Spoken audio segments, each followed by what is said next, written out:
Good morning students. बेटा good morning. बेटा आज हम स्टार्ट करेंगे कंटिन्यूटी एंड डिफरेंशिएबिलिटी। बेटा लास्ट क्लास में हमारा लिमिट तक पूरा हो चुका था। ठीक है, चलिए बात करते हैं कंटिन्यूटी के बारे में। ठीक है ना। सबसे पहले बेटा मेन बात ये है कंटिन्यूटी के, बेटा नाम दोनों लिखे हैं बट अभी हम पढ़ेंगे पहले कंटिन्यूटी, उसके बाद बेटा अगले चैप्टर आएगा बेटा डिफरेंशिएबिलिटी। लिमिट, उसके बाद कंटिन्यूटी और बेटा उसके बाद डिफरेंशिएबिलिटी। ठीक है ना। चलिए बेटा सबसे पहले बात करते हैं कंटिन्यूटी होता क्या है। If while drawing a graph of a function we can not lift pen then it is a continuous function. मतलब बेटा सिंपल सी बात ये है कि अगर मैं कोई भी ग्राफ को ड्रॉ करने के लिए अपने पेन को नहीं उठा रहा बेटा तो वो कंटिन्यूअस फंक्शन हो जाएगा। जैसे कि मान लो बेटा मैंने ग्राफ बनाया ये, क्या मैंने पेन को उठाया? नहीं उठाया। मैंने ग्राफ बनाया ये, पेन को उठाया? नहीं उठाया। बट बेटा अगर मैंने ग्राफ बनाया कुछ इस तरह से,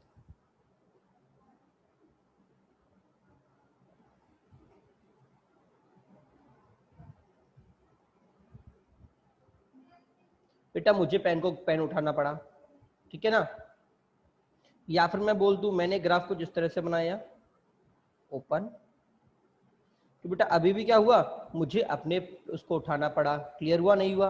हाँ जी। तो बेटा अगर मैं अपने पेन को उठा रहा हूं, जैसे कि हम ग्रेटेस्ट इंटीजर्स का जोड़ते हैं, पेन उठता है हमारा, या फ्रैक्शनल पार्ट का देखते हैं ऐसे ग्राफ बनता है तो वहां पे पेन उठता है हमारा। तो बेटा अगर मेरा फंक्शन का पेन उठ रहा है, अगर मुझे पेन उठाना पड़ रहा है बेटा तो बेटा मेरा फंक्शन कंटिन्यूअस नहीं होगा, नहीं तो बेटा मेरा फंक्शन क्या होगा, कंटिन्यूअस होगा। जैसे एग्जांपल दिया है यहाँ पे उठाना पड़ेगा, ओपन चला गया मतलब पेन, पहले मेरा पेन यहाँ तक जाएगा फिर आगे नहीं ले जाना पाऊंगा, मुझे एक बार पेन को उठाना पड़ेगा क्योंकि इधर बेटा ऊपर लिया है, फिर मैं नीचे लेके आ रहा हूँ। तो बेटा ये हो गया डिसकंटिन्यूअस डीसी और बेटा ये हो गया कंटिन्यूअस। ठीक है ना। चलिए बात करते हैं continuity at interior point. A function y is equal to f(x) is said to be continuous at any point x is equal to a। हाँ जी। बेटा देखिए अगर किसी इंटरवल के अंदर मुझे, किसी इंटरवल के अंदर मान लो कोई मुझे इंटरवल दे दिया है अल्फा से लेके बीटा के बीच में, मैंने कोई एक पॉइंट लिया है a जो अल्फा कॉमा बीटा को बिलोंग कर रहा है, किसको? अल्फा कॉमा बीटा के बिलोंग कर रहा है। ठीक है ना। मतलब वो अल्फा और बीटा के बीच में है। ठीक है ना। क्या सभी को समझ में आया नहीं आया?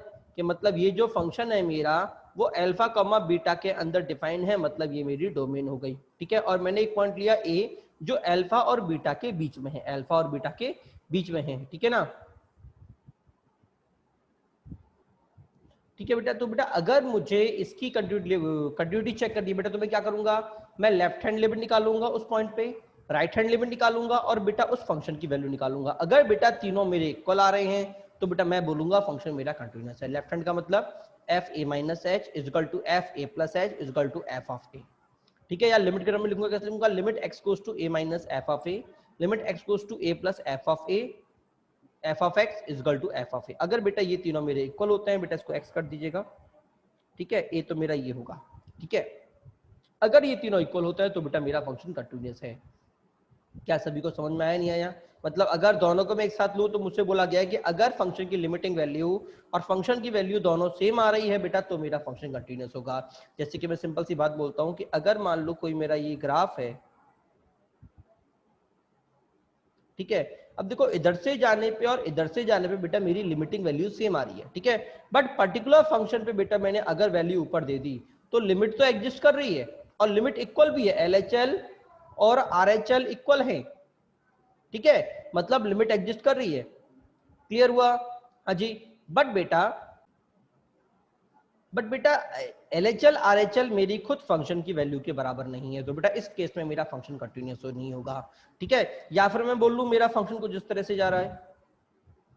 अब देखो बेटा एलएचएल मेरा ये जा रहा है, अगर मैं इसको 1 बोल रहा हूं, इसको 2 बोल रहा हूं, तो एलएचएल क्या जा रहा है 1, आरएचएल क्या जा रहा है 2, आरएचएल क्या जा रहा है 2, और खुद एफ ऑफ ए कितना जा रहा है, एफ ऑफ ए कितना जा रहा है बेटा, एफ ऑफ ए भी कितना जा रहा है 2। तो बेटा इस केस में आरएचएल और एफ ऑफ ए इक्वल हैं, एफ ऑफ ए इक्वल हैं, बट बेटा एलएचएल इक्वल नहीं, तो बेटा अभी मेरा फंक्शन कंटिन्यूअस नहीं होगा। ठीक है ना। सर ये ग्राफ किसका होता है बेटा? बेटा ये ग्राफ होता है ग्रेटेस्ट इंटीजर का, याद है आपको? हाँ जी। तो बेटा ध्यान रखना कोई भी फंक्शन कंटिन्यूअस होने के लिए उसकी लिमिट एग्जिस्ट करनी चाहिए और वो बेटा फंक्शन के बराबर होना चाहिए, या फिर मैं बोलूं LHL is equal to RHL is equal to F of A होना चाहिए। ठीक है ना। चलिए अगले पॉइंट पे बढ़ते हैं। अगला पॉइंट क्या बोल रहा है बेटा? Continuity at boundary point. बेटा बाउंड्री पॉइंट का मतलब क्या है कि भैया अगर मान लो मेरा फंक्शन ए से लेके बी में डिफाइन है, कहां से? ए से लेके बी में डिफाइन है, ठीक है, और आपसे ए पे ही बाउंड्री पॉइंट पूछ लिया। अब भाई एक बार बताओ कि जब मैं ए पे निकालूंगा, ठीक है, पहली बात तो बेटा जब मैं ए पे निकालूंगा तो क्या ए मेरा लेफ्ट बॉर्डर है? अगर ये लेफ्ट बॉर्डर है तो क्या ए के लेफ्ट में कुछ और होगा क्या? नहीं होगा। राइट में तो होगा बट लेफ्ट में नहीं होगा। इसका मतलब मैंने क्या समझाना चाह रहा हूं आपको कि भैया सिंपल सी बात है, अगर कोई फंक्शन मेरा ए से लेके बी तक डिफाइन है, ए से लेके बी तक डिफाइन है, मतलब इस जोन में बेटा मेरा फंक्शन डिफाइन है, ठीक है, यहां से लेके हम तक, तो बेटा क्या ये बताओ, क्या मैं ए के लेफ्ट में जा सकता हूं? नहीं जा सकता। राइट में जा सकता हूं? जा सकता हूं। राइट पॉसिबल है, लेफ्ट पॉसिबल नहीं है। बी के लिए लेफ्ट पॉसिबल है, राइट पॉसिबल नहीं है, ठीक है ना। तो बेटा इन केस में क्या करेंगे बेटा, हम एलएचएल नहीं निकालेंगे। अगर मुझे बाउंड्री पॉइंट पे लिमिट चेक करनी है या कंटिन्यूटी चेक करनी है बेटा, तो इस पॉइंट पे अगर मुझे कंटिन्यूटी चेक करनी है तो मैं बोलूंगा एफ ऑफ ए, अगर F of A plus H के बराबर आती है, इसका मतलब एफ ऑफ ए, और अगर आर एच एल अगर बराबर आते हैं तो बेटा ये फंक्शन मेरा कंटिन्यूअस होगा। मैं इधर एलएचएल ही चेक नहीं करूंगा, क्यों? ए के एलएचएल में लेफ्ट हैंड साइड में फंक्शन ही एग्जिस्ट नहीं कर रहा। ऐसे ही बेटा अगर मैं इधर बात करूंगा तो एफ ऑफ बी, ठीक है, और F of B minus H की बात करूंगा। इधर बेटा मैं एलएचएल की बात नहीं करूंगा, सिर्फ आरएचएल की बात करूंगा। इसका मतलब F of B is equal to, अगर एलएचएल चला गया तो मेरा फंक्शन कंटिन्यूअस हो जाएगा। क्या सभी को समझ में नहीं आया? मैं इधर आरएचएल की बात ही नहीं करूंगा, क्यों? क्योंकि बेटा बी के राइट हैंड साइड में कोई फंक्शन ही एग्जिस्ट नहीं कर रहा। फंक्शन ही नहीं है तो कहां से बात कर लूंगा? क्या सभी को समझ में नहीं आया? ठीक है, हाँ जी, देखो ए के मैं इधर बात करूंगा और इसके बेटा इधर बात करूंगा, और अगर फंक्शन बीच में है तो बेटा मैं दोनों तरफ बात करूंगा, ठीक है ना। चलिए अगले पॉइंट पे बात करें, continuity in open A to B, then function in O. हाँ जी बेटा इधर ध्यान रखिए। बेटा देखिए अगर मुझे ओपन ए से लेके बी के बीच में कंटिन्यूटी चेक करनी होती है तो बेटा ध्यान रखना, वो मैंने इस तरह ये पॉइंट लिखा है क्या? हाँ जी, ये जो पहला पॉइंट है ये लिखा हुआ इंटीरियर पॉइंट। इंटीरियर पॉइंट का मतलब ओपन, बेटा देखो कभी भी अगर ओपन के अंदर मैं कंटिन्यूटी चेक करूंगा, इसका मतलब ए से लेके बी के बीच में फंक्शन मेरा कंटिन्यूअस होना चाहिए। एक ही बात नहीं करूंगा, ए से लेके बी के बीच में मेरा फंक्शन कंटिन्यूअस होना चाहिए, ठीक है ना। बट अगर मैं क्लोज के अंदर कंटिन्यूटी चेक करूंगा बेटा, तो बेटा ए से लेके बी तक तो कंटिन्यूअस होना ही चाहिए, इसके अलावा ए और बी पे भी फंक्शन को कंटिन्यूअस होना पड़ेगा, तो ही मैं उसे कंटिन्यूअस मानूंगा। अगर बेटा मैं क्लोज के अंदर बात कर रहा हूं तो क्या ये चीज समझ में नहीं आई? मतलब ओपन में मैं सिर्फ बीच की वैल्यूज की बात करूंगा, ए से लेके बी की बीच की वैल्यूज की, ए और बी की बात नहीं करूंगा। बट क्लोज अगर चला गया तो बेटा बीच की वैल्यूज की भी बात करूंगा और अपनी बॉर्डर पॉइंट्स की भी बात करूंगा। क्या सभी को क्लियर हुआ, नहीं हुआ? हाँ जी, चलिए अगले पॉइंट पे बात करते हैं। अगला पॉइंट क्या बोल रहा है? A function is continuous A to B, वही बात बोली, अगर ए से लेके बी में कंटिन्यूअस है तो ए से लेके बी के बीच में कंटिन्यूअस होना चाहिए, बीच में ओपन कर दो बेटा ऐसे, ठीक है। और ए पे F of A is equal to A plus होना चाहिए, मतलब इसके आगे वाला, ठीक है। ये अगर बेटा ए है तो ए के आगे वाला दोनों इक्वल होने चाहिए, और में बी तो बी का माइनस वाला इक्वल होना चाहिए। क्लियर? हाँ जी, चलिए ठीक है। जैसे इधर बात करें तो मतलब ये फंक्शन मेरा डिसकंटिन्यूअस है, क्यों? क्योंकि बाउंड्री पॉइंट पे उसका एलएचएल जो है वो एफ ऑफ ए के बराबर नहीं है। एफ ऑफ ए मेरा किधर जा रहा है? L2, एलएचएल क्या जा रहा है? L1, तो बेटा ये दोनों बराबर नहीं है, इसका मतलब ये फंक्शन क्या होगा? डिसकंटिन्यूअस हो गया। बट अगर मैं इसकी बात करूं तो बेटा एफ ऑफ ए भी मेरा L जा रहा है, ये मान लो L है, ठीक है, और उसका आरएचएल भी बेटा मेरा क्या जा रहा है? L जा रहा है, तो बेटा ये मेरा फंक्शन कंटिन्यूअस हो जाएगा। क्लियर? चलिए क्वेश्चन की बात करते हैं। पहला क्वेश्चन है बेटा हमारे पास, if fx is equal to x upon greatest integer x when x is not equal to 0 and 0 when x is equal to 0, check continuity at x is equal to 0, ठीक है ना। सबसे पहले बेटा मैं इसकी लिमिटिंग वैल्यू निकालूंगा। क्या निकालूंगा? Limiting value. अच्छा बेटा तो लिमिटिंग वैल्यू कब निकाली जाती है? लिमिटिंग वैल्यू के लिए पहली बात तो मैं कौन सा फंक्शन मानूंगा, ऊपर वाला या नीचे वाला? तो बेटा एक बात ध्यान रखना, मैंने कहा लिमिट x गोज टू 0 है, x गोज टू 0 होने का मतलब बेटा मेरा फंक्शन 0 के बराबर नहीं हुआ है, तभी तो उसकी तरफ जा रहा है। अरे भाई कोई भी आदमी किसी चीज की तरफ कब जाता है? जब तक वो वहां नहीं पहुंचा होता। अगर वो वहां पहुंच गया तो क्या उसकी तरफ जाएगा क्या? क्लियर हुआ, नहीं हुआ? तो बेटा अगर कभी भी लिमिट x गोज टू 0 है तो हम उस फंक्शन को चुनेंगे जिसमें x नॉट इक्वल टू 0 था। क्या सभी को समझ में आया नहीं आया? इसका मतलब मैं fx की जगह ऊपर वाले फंक्शन को डालूंगा, ठीक है। चलिए ये आ गया ऊपर वाला फंक्शन, ठीक है। और बेटा ऊपर वाले फंक्शन की अगर मैं बात करूंगा तो बेटा ये है मेरा ग्रेटेस्ट इंटीजर, और मैंने पहले भी कहा था कि अगर मेरे पास ग्रेटेस्ट इंटीजर फंक्शन आएगा तो मैं एलएचएल आरएचएल करूंगा। याद है लिमिट के अंदर मैंने स्टार्टिंग में केसेस बताए थे, greatest integer function, fractional part function, hidden function 1 upon x store function, ठीक है ना, क्लियर हुआ नहीं हुआ? सिग्नम फंक्शन, डिफाइन फंक्शन, मैंने ये 5 फंक्शन बताए थे जहां पे आपको एलएचएल और आरएचएल को चेक करना है। क्लियर? तो बेटा इधर ग्रेटेस्ट इंटीजर फंक्शन आ गया, तो बेटा आपको एलएचएल और आरएचएल चेक करना पड़ेगा। सबसे पहले बात कर लेते हैं एलएचएल की। एलएचएल का मतलब 0 माइनस एच, 0 के सर एक्स इक्वल टू 0 की बात चल रही है, 0 माइनस एच, तो limit H goes to 0 minus X upon greatest integer minus H होगा। और बेटा minus greatest integer minus H कितना होता है बेटा? इसकी वैल्यू बेटा मैंने आपको बताई थी -1।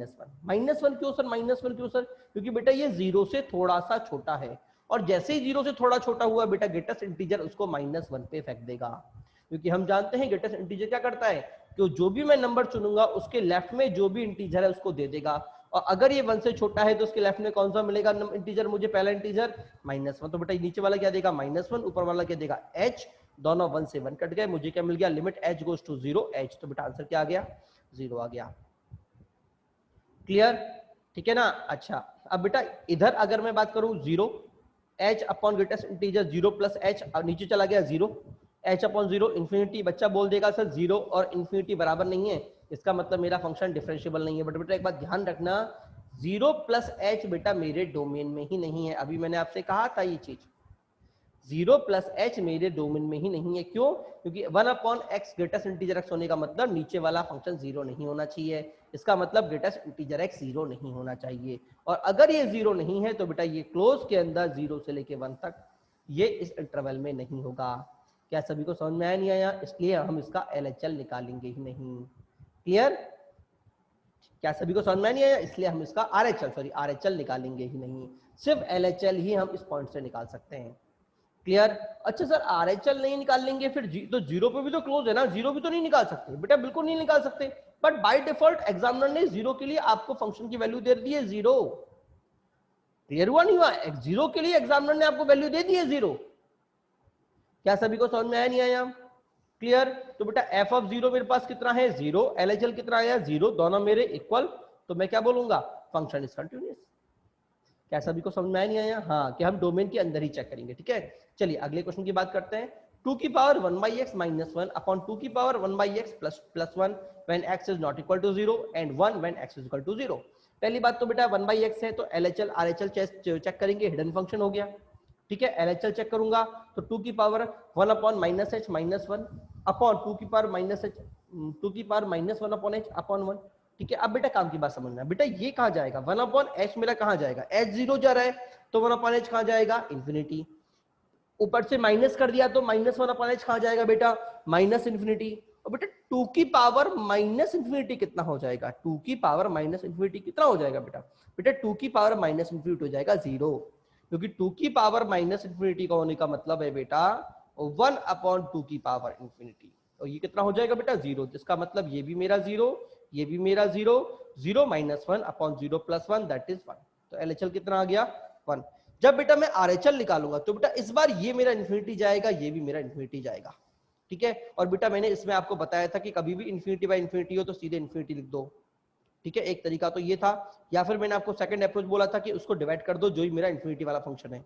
ठीक है, तो ये इंफिनिटी पहुंचा रहा है तो उसको डिवाइड कर देते हैं, तो डिवाइड करने में मुझे यहाँ पे क्या मिलेगा? 1, इधर क्या मिलेगा? -1 अपॉन 2 की पावर 1 अपॉन h, नीचे 1 प्लस 1 अपॉन 2 की पावर 1 अपॉन h। ठीक है, अब बेटा जैसे मेरा h 0 जाएगा, ये कहाँ जाएगा? इंफिनिटी। कहाँ जाएगा? इंफिनिटी। 1 अपॉन इंफिनिटी 0, ये भी 0, तो बेटा मुझे क्या मिल गया? 1। तो LHL is not equal to RHL, that is function is not continuous, that is DC हो गया, डिसकंटिन्यूअस फंक्शन। क्या सभी को समझ में आया नहीं आया? हाँ जी। तो बेटा लिमिट कंटिन्यूटी में कोई खास डिफरेंस नहीं है, सिर्फ इतना ही डिफरेंस है कि बेटा इसके अंदर हम लिमिट के साथ साथ उस फंक्शन की वैल्यू की भी बात करते हैं। ठीक है ना? अब थ्योरी लगभग यही चलेगी, कोई नई थ्योरी नहीं है, एक आध पॉइंट मैं आपको बता दूंगा, बट बेटा केसेस आपके आते जाएंगे। क्या आते जाएंगे? केसेस आपके आते जाएंगे। ठीक है ना? अगला क्वेश्चन देखिए, if f0 find f0 if possible for this if fx is continuous at x is equal to 0। अगर ये वाला function x is equal to 0 पे कंटिन्यूअस है तो बेटा f0 निकालो। एग्जामिनर ये बोल रहा है, अगर ये आपका x is equal to 0 पे कंटिन्यूअस है तो f0 निकालो। एग्जामिनर आपका ये बोल रहा है। ठीक है ना? तो सबसे पहले बेटा निकालो 0 प्लस। अगर ये दोनों इक्वल आते हैं इसका मतलब इसके कंटिन्यूअस होने की संभावना है। कैसे संभावना है सर? कि अगर इसकी लिमिटिंग वैल्यू और एफ ऑफ जीरो बराबर हो जाए तो बेटा मेरा फंक्शन कंटिन्यूअस हो जाएगा। तो सबसे, और ये पूछ रहा है कि अगर ये पॉसिबल है तो एफ ऑफ जीरो निकालो। इसका मतलब अगर मैंने इसकी लिमिटिंग वैल्यू निकाल दी और वही मैंने एफ ऑफ जीरो को भी दे दी तो बेटा मेरा फंक्शन कंटिन्यूअस हो जाएगा। क्लियर हुआ नहीं हुआ? तो सबसे पहले ये चेक करो कि क्या बंधु की लिमिटिंग वैल्यू निकलेगी, मतलब LHL और RHL क्या इक्वल आएंगे। ठीक है, तो LHL चेक करते हैं बेटा। सबसे पहले ऊपर वाला चेक कर लें तो मुझे क्या मिलेगा, 1 plus cos x, 1 plus cos x upon fourth power 1 plus x square minus 1। तो बेटा ये दिख रहा है अटपटी पावर। हाँ जी, अटपटी पावर का इलाज बाइनोमियल। क्लियर, तो बेटा बाइनोमियल लगाऊंगा 1 plus x square upon 4, minus 1 से 1 कट गया। ठीक है ना, ये जो 4 था बेटा 4 का इंटू हो गया। बेटा क्या आपको याद है इसकी वैल्यू हमने निकाली थी, क्या आई थी, -1/2। क्या आई थी, -1/2। तो बेटा मेरा आंसर कितना आ गया, -2। ठीक है ना, लिमिट के अंदर बेटा हमने इसकी वैल्यू निकाली थी सॉल्व करके। ठीक है ना, हाँ जी, चलिए आगे चलते हैं। अब बेटा निकालते हैं जीरो माइनस। जीरो माइनस के लिए क्या चाहिए बेटा, ये वाला फंक्शन बेटा मुझे चाहिए। ठीक है, तो टुकड़ों में पकड़िए बेटा। मैंने क्या क्या फॉर्म पढ़ी है, मैंने फॉर्म पढ़ी है एक तो sin x minus x, sin x minus 1 upon x। ठीक है, तो सर x तो नहीं है बट sin x है, e की power x minus 1 upon x हमने पढ़ा था। बट बेटा यहाँ पे e की पावर x नहीं है, e की पावर sin x है। ठीक है, अच्छा सर क्या दोनों सेम बिहेव करेंगे, बेटा बिल्कुल करेंगे। x के जीरो होने पे साइन भी जीरो हो रहा है, नहीं हो रहा है, नहीं हो रहा, हाँ जी। तो बेटा मैं समस्या और समाधान कर दूंगा। तो साइन e की पावर साइन एक्स माइनस 1 के लिए क्या चाहिए, नीचे साइन एक्स चाहिए, तो बेटा मैंने साइन एक्स से मल्टीप्लाई और साइन एक्स से डिवाइड कर दिया। ठीक है, अब नीचे वाले फंक्शन की बात करते हैं। नीचे वाला मेरे पास क्या था बेटा, मेरे पास था ln 1 plus x upon x. ठीक है, अब x की जगह बेटा यहाँ पे 10 to x है। ओके, तो 10 to x से काम चल जाएगा क्या बेटा, बिल्कुल बिल्कुल चल जाएगा। क्यों, x के जीरो जाने पे 10 to x भी कहाँ जा रहा है, जीरो जा रहा है। तो बेटा इसका भी इलाज हो गया, 10 to x से मल्टीप्लाई, 10 to x से डिवाइड। क्लियर हुआ नहीं हुआ? तो बेटा ये कितना आ गया, 1 आ गया। ये कितना आ गया, 1 आ गया। सर ये कितना आएगा, ये कितना आएगा, बेटा मैंने कहा था ना साइन और 10 को भूल जाओ। अगर x जीरो जा रहा हो तो साइन और 10 को भूल जाओ। तो मेरे भूलते ही साइन 10 गायब, मुझे क्या मिला, x अपॉन 2x, x से x गायब, मुझे क्या मिला 1/2। तो आंसर क्या आ गया, 1/2। क्या क्लियर हुआ नहीं हुआ?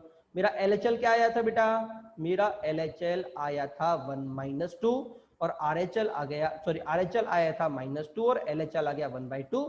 दैट इज फंक्शन मेरा कंटिन्यूअस नहीं है, limit does not exist TC। Clear हुआ नहीं हुआ? हाँ जी, चलिए अगले क्वेश्चन की बात करते हैं। बेटा देखिए फिर से मैं कहूंगा कि लिमिट और कंटिन्यूटी में कॉन्सेप्ट आपके लिमिट के ही लगेंगे। ठीक है, जैसे हम आगे बढ़ेंगे कुछ नए कॉन्सेप्ट भी सीखेंगे। अगला क्वेश्चन देखिए, fx = 3x square plus 3 plus ax plus a plus 3 upon x square plus x minus 1 is continuous at x = -2, then find f of 0 and a। काम की बात, एग्जामिनर बोल रहा है कि भैया बंधु कंटिन्यूअस है x = -2 पे और f ऑफ 0 पूछ रहा है बजाय -2 के, और फिर बंधु आपसे a भी पूछ रहा है। ओहो, समझ रहे हो काम की बात? हाँ ठीक है, तो बात कर लेते हैं भैया, f ऑफ 2 की बात करेंगे। अगर बेटा बंधु f ऑफ 2 पे कंटिन्यूअस है, -2 पे कंटिन्यूअस, तो लिमिट कहां पे निकालूंगा, -2 पे निकालूंगा, ऑब्वियसली बात है। ठीक है ना, तो बेटा अगर मैं -2 पे लिमिट निकालता हूं तो मुझे कितना मिलेगा, ये मिलेगा 4 - 2 दैट इज 0। नीचे क्या आ गया, 0। अच्छा ऊपर क्या मिलेगा बेटा, ऊपर मुझे मिलेगा -2 का स्क्वायर 4, 4 × 3 12। ठीक है, इधर आ गया -3 a, इधर आ गया प्लस a और ये आ गया बेटा +3। तो बेटा मुझे यहां से क्या मिल गया बेटा, अजय -2 मुझे क्या मिल गया बेटा 15 - a अपॉन 0। अब बेटा एक बात काम की बात समझना, अगर बंदा कंटिन्यूअस है इसका मतलब लिमिट एग्जिस्ट करेगी, इन्फिनिटी नहीं होगी। क्लियर? और अगर बेटा लिमिट एग्जिस्ट करेगी तो बेटा ये तो 0 अपॉन कांस्टेंट जाती है, लिमिट एग्जिस्ट वाला फंडा बिगड़ जाएगा। क्लियर हुआ नहीं हुआ? तो बेटा अगर मुझे इसकी लिमिट एग्जिस्ट करानी है तो बेटा ऊपर वाले बंधु को भी एट एनी कॉस्ट 0 होना पड़ेगा। क्यों? क्योंकि अगर 0/0 हो गया तो इसे एक लाइफलाइन मिल जाएगी, मतलब 0/0 होने पे आप लिमिट के क्वेश्चन को सॉल्व करके कोई फाइनाइट आंसर निकाल सकते हैं। ठीक है ना, इसका मतलब ऊपर वाले की 0 होना उसकी मजबूरी है। क्या है, मजबूरी है। क्या क्लियर हुआ नहीं हुआ? तो बेटा यहाँ से a कितना आ गया, मेरा a आ गया 15। तो बेटा fx कितना आ गया, fx मेरा आ गया 3x square plus 15x plus 18 upon x square plus x minus 2। अब मुझसे एग्जामिनर क्या बोल रहा है, मुझसे एग्जामिनर बोल रहा है f ऑफ 0, तो 0 डालो, आंसर निकालो। 18 upon -3 limit is equal to -h। ठीक है, दूसरा उसने लिमिटिंग वैल्यू अगर पूछी होती, f ऑफ -2 पूछा होता तो क्या करता, पूरे फंक्शन को इस फंक्शन की बेटा लिमिट निकाल लेता, मुझे मेरा आंसर मिल जाता। ठीक है ना। कैसे निकलता है बेटा, फैक्टराइज करके, क्योंकि -2 पे 0 जा रहा है दोनों ही दोनों, तो -2 का फैक्टर होगा, कट के बेटा मेरा आंसर आ जाएगा। ठीक है ना। चलिए अगले क्वेश्चन की बात करते हैं। अगला क्वेश्चन बेटा काफी अच्छा क्वेश्चन है बेटा, ये बिल्डिंग लिमिट का क्वेश्चन है। बिल्डिंग लिमिट मतलब लिमिट के अंदर लिमिट। ठीक है, जरा समझना। If fx is equal to limit t goes to infinite bracket में 1 plus sine pi X to the power t minus 1 upon 1 plus sine pi X to the power t plus 1, check continuity at x is equal to 1 2 3। अब sir आप कहोगे कि sir आपने तो सिर्फ t पे limit दे रखी है, तो डबल लिमिट कहां से होगी? बेटा देखो, चिल्ला चिल्ला के एग्जामिनर बोल रहा है कि मुझे continuity x is equal to 1 पे चेक करनी है, और अगर 1 पे चेक करनी है इसका मतलब क्या? इसका मतलब ये लिमिट मुझे x गोज टू 1 भी लगानी पड़ेगी। तो कितनी लिमिट हो गई? 2 लिमिट हो गई। तो बेटा ध्यान रखना, कभी भी बिल्डिंग लिमिट का क्वेश्चन हो, करने का तरीका सीखो। ठीक है ना। First define fx at x is equal to 1। सबसे पहले बेटा x इज इक्वल टू 1 पे फंक्शन को चेक करो। क्लियर? हाँ जी, क्या सभी को समझ में आ रहा नहीं आ रहा? अच्छा, अगर x मेरा 1 से बड़ा, 1 पे बात करूंगा तो बेटा 1 की दोनों चीज बात करनी पड़ेगी, RHL और LHL। सबसे पहले बात कर लेते हैं RHL की। ठीक है, RHL का मतलब x मेरा 1 से थोड़ा सा बड़ा होगा, और अगर x मेरा 1 से थोड़ा सा बड़ा होगा तो बेटा पाई एक्स क्या होगा? पाई एक्स क्या होगा? पाई से थोड़ा सा बड़ा होगा। और अगर बंधु पाई से थोड़ा सा बड़ा होगा तो जरा यस, अगर मैं साइन का ग्राफ देखता हूं बेटा, तो पाई से थोड़ा सा बड़ा होने पे साइन मेरा डिक्रीजिंग है। तो अगर मैं पूरे में साइन अप्लाई कर दूं तो बेटा sign of inequality is change. तो मुझे क्या मिलेगा? Sine pi X is less than sine pi is 0। इसका मतलब साइन पाई एक्स कितना मिल गया बेटा मुझे? 0 से छोटा। क्या सभी को समझ में आया नहीं आया? तो बेटा अगर मैं पूरे में 1 को ऐड कर दूं तो पूरा फंक्शन मेरा 1 से छोटा। क्या क्लियर हुआ नहीं हुआ? अब t कहां पे जा रही है? पावर पे क्या है? t है, और t कहां जा रही है? इन्फिनिटी। तो बेटा अगर मैं 1 से छोटी की पावर इन्फिनिटी करूंगा तो मुझे आंसर क्या मिलेगा? 0। तो 0 माइनस 1 अपॉन 0 प्लस 1 कितना मिल गया मुझे? -1। क्या सभी को समझ में आया नहीं आया? हाँ जी, आपको तीनों चेक करनी पड़ेगी, एट x ग्रेटर देन 1 के लिए, x इक्वल टू 0 के लिए, और x लेस देन 0 के लिए। बेटा ध्यान रखना। ठीक है, जब मैं इक्वल टू 0 करूंगा तो pi X equal to pi, तो sine pi X equal to 0, तो 1 प्लस पाई कितना आ गया? 1 आ गया। ठीक है, तो ये आ गया 1, 1 माइनस 1 0, क्या आ गया? 0। और बेटा ये कितना आया था बेटा? ये भी बेटा मेरा आया था जी, अच्छा अच्छा अच्छा, चलिए चलिए चलिए, पूरे की बात नहीं कर रहे, अभी इतने की बात कर रहे हैं। चलो कोई ना, इतने की बात कर लेते हैं। जब पूरे की बात करेंगे तो ये पे क्लियर हो गया, क्योंकि ये मेरा 0 माइनस 1 अपॉन 0 प्लस 1 -1 दे गया, और बेटा यहाँ पे मुझे दे रहा है ये 1, तो 1 माइनस 1 0 दे गया, मतलब आगे निकालने की जरूरत ही नहीं है। ठीक है ना, फिर भी हम निकाल लेते हैं। ठीक है, 1 पे आ गया। अगला लेस देन 0, तो अगर पाई से मल्टीप्लाई करने के पाई X is less than pi, इसका मतलब बेटा sign pi X is greater than 0। Sir greater than 0 कैसे? बेटा अगर मेरा साइन पाई से छोटा था तो बेटा पॉजिटिव था। क्या था? पॉजिटिव। इसका मतलब ग्रेटर देन 0। और अब अगर मैं पूरे में 1 को ऐड कर दूं और इन्फिनिटी, तो बेटा पूरा फंक्शन 1 से बड़ा। और अब बेटा मैं अगर इन्फिनिटी लगाऊं तो पूरे पे क्या चली गई? पावर क्या चली गई? इन्फिनिटी चली गई। क्या क्लियर हुआ नहीं हुआ? क्या सभी को समझ में आया नहीं आया? तो बेटा ये तो मिल गया -1, ये मिल गया 0। अच्छा बेटा ये इन्फिनिटी चला गया, काम की बात। मैंने क्या कहा था कि इन्फिनिटी को कभी इन्फिनिटी नहीं मानना, उसे कॉमन ले लेना, कॉमन लेके काट देना। तो बेटा मैंने क्या किया, तीसरे वाले केस में जब x मेरा 1 से बड़ा था, मैंने इसको कॉमन लिया और कॉमन लेके काट दिया। अब बेटा नीचे वाला ये कहां जा रहा है? इन्फिनिटी, तो 1 अपॉन इन्फिनिटी 0, 1 अपॉन इन्फिनिटी 0, मतलब ये क्या आ गया? 1 आ गया। तो LHL आया x के 1 पे, LHL मुझे मिला -1, x माइन हाँ ये 1 है, और एग्जैक्टली 1 पे मिला 0, और ग्रेटर देन 1 पे मिला बेटा मुझे 1। क्लियर हुआ नहीं हुआ? इसका मतलब मेरा by definition of fx at x equal to 1 df1 plus -1 1 0 1 -1 that is function is discontinuous at x equal to 1। क्या सभी को समझ में नहीं आया? बेटा 2 और 3 बेटा आपके होमवर्क हो गए। ठीक है ना। वैसे हल्का सा मैं आपको हिंट दे देता हूँ इस क्वेश्चन में, एंड टू एंड। अगर x मेरा 2 से बड़ा तो पाई एक्स मेरा 2 पाई से बड़ा, पाई 2 पाई से बड़ा, 2 पाई से मतलब ये वाला ये होता है 2 पाई, और अगर 2 पाई से बड़ा इसका मतलब sine 2 pi is greater than 0। Clear? तो 1 जोड़ने पे ये फंक्शन कहां चला गया? इन्फिनिटी। तो प्लस में आएगा 1, 2 पे आएगा 0, दैट इज डिसकंटिन्यूअस। बाकी को मैंने चेक ही नहीं किया। ठीक है, तीसरा वाला आप होमवर्क आपके लिए कर लेना। क्लियर हुआ नहीं हुआ? हाँ जी, ठीक है। अगला क्वेश्चन देखिए बेटा, x की power fx sine 3x plus a sine 2x plus b sine x upon x की पावर 5 और k, आपको a b निकालना है अगर fx मेरा कंटिन्यूअस है, x इक्वल टू। पहली बात तो बेटा अननोन क्वांटिटी एक्सटेंशन से करोगे, ये बेटा आपका होमवर्क है, आपको खुद ट्राई करना है। ठीक है ना। चलिए इसको बता ही देता हूँ हैंड टू हैंड। हाँ जी, तो क्या करेंगे बेटा, पहली बात तो देखो बेटा मैंने आपसे कहा था कभी भी अगर अननोन टाइप का क्वेश्चन हो और मल्टीपल ऊपर से मल्टीपल आ जाए, देखो x की पावर 5 भी है और साइन भी है, तो क्या करो एक्सपेंशन कर दो, क्या करो एक्सपेंशन, एक्सपेंशन अंत करूंगा बेटा पावर 5 तक, क्यों नीचे क्या दे रखी है पावर 5, क्या क्लियर हुआ नहीं हुआ। तो बेटा ये हो गया बेटा मेरे पास, पहले ये ओपन हुआ 3 की पावर x माइनस 3 की power x cube upon 3 factorial plus 3 की power x upon 5 factorial to the power 5 plus a into 2 की पावर x माइनस 2 की पावर x का whole cube upon 3 factorial plus 2 की पावर x की power 5 upon 5 factorial होगा, और आखिर में b plus x minus x cube upon 3 factorial plus x की पावर 5 अपॉन 5 फैक्टोरियल, ठीक है ना। और बेटा इसमें अगर आपको याद हो तो मैंने कहा था कि हर एक क्वेश्चन इस टाइप के क्वेश्चन में x स्क्वायर x क्यूब को अलग अलग कर लो, ठीक है ना। तो सबसे पहले बेटा मैंने x को बांटा, किसको बांटा, x को, तो x कहाँ से मिलेगा, इधर से मिलेगा 3, इधर से मिलेगा बेटा मुझे 2b और 2a और इधर से मिलेगा a, तो बेटा x निकल गया 3 प्लस 2a प्लस b, क्लियर। उसके बाद x क्यूब इधर से आएगा, इधर से आएगा और इधर से आएगा, इधर से मुझे क्या मिलेगा बेटा x क्यूब निकालने पे मुझे मिलेगा बेटा 3 upon 3 factorial, 3 cube upon 3 factorial that is 27 upon 9, इधर से क्या मिलेगा 2 cube upon 3 factorial that is 20, अच्छा 2 क्यूब a, ये a भी तो रहेगा ना, तो 8 अपॉन 3 फैक्टोरियल दैट इज 6, और आखिर में क्या रहेगा बेटा minus B upon 6, minus B upon 6, अच्छा ये भी माइनस था, ये भी माइनस था, ये भी माइनस था, तीनों में से माइनस कॉमन ले लिया बेटा, मेरा बाहर निकल गया माइनस, और आखिर में पावर 5 निकल गया, ये हो गया 3 की पावर 5 अपॉन 5 फैक्टोरियल, ये मिल गया 2 की पावर 5 अपॉन 5 फैक्टोरियल इंटू ए, और बेटा आखिर में मिल गया बेटा बी अपॉन 5 फैक्टोरियल, क्लियर हुआ नहीं हुआ बेटा। अब अगर मैं सिंप्लीफाई करूंगा, ठीक है, अब काम की बात समझना, देखो सबसे पहली काम की बात, आपको क्वेश्चन में कुछ नहीं करना, आपको वर्ड बड़े बड़े दिख रहे हैं, काटापीटी करोगे तो इजी भी हो जाएगा, ठीक है, बट दिमाग से इतना काम करना है कि मुझे करना क्या है।